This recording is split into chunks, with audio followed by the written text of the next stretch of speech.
My name is Joe Testa, and I have been guiding for unofficially since 2010, officially since 2014.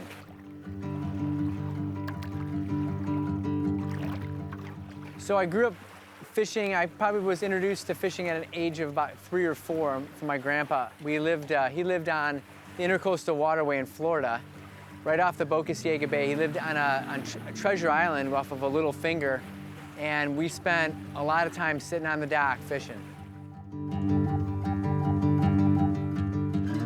The intrigue probably for me with fishing was just to be with my grandpa, and I think I just enjoyed all of it. We would catch these fish, we'd put them in a bucket, and then the next morning we'd feed them to the pelicans, which I'm sure is frowned upon, but you know, just that whole experience was really kind of just mesmerizing for me. I just really fell in love with the whole thing, and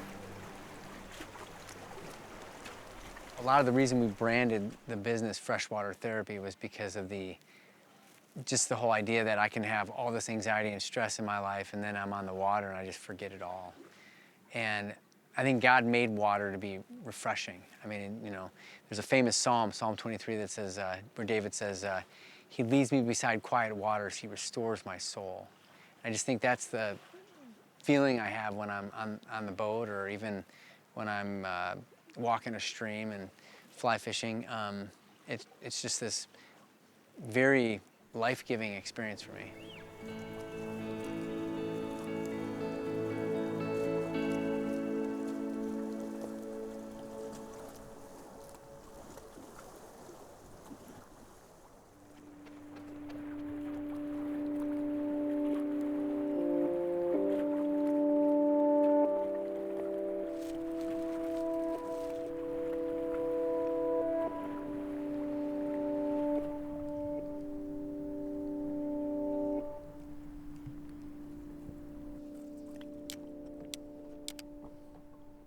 So we've got technology today that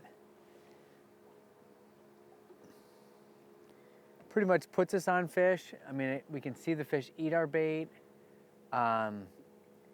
We've got mapping software. You know, there's all kinds of technology now that makes it so that we can catch all these fish.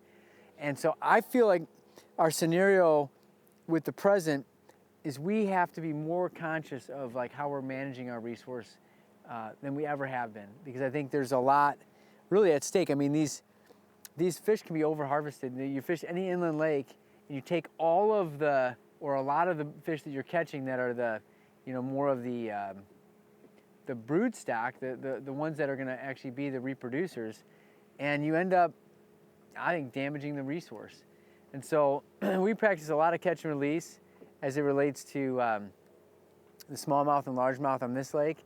And even back home when we're fishing walleyes, we've really decided that we want to, if we're going to keep some fish, some walleyes to harvest, to eat, we're going to let a lot of fish go. And so, it may not be something that a lot of people are excited about, but I really think the guides and the charter captains are the ones that are kind of the gatekeepers for these resources. I mean, we're the ones who spend a lot of time on the water. We're the ones that are taking lots and lots of people out, and so we want to be the ones that are setting an example as well for the other fishermen.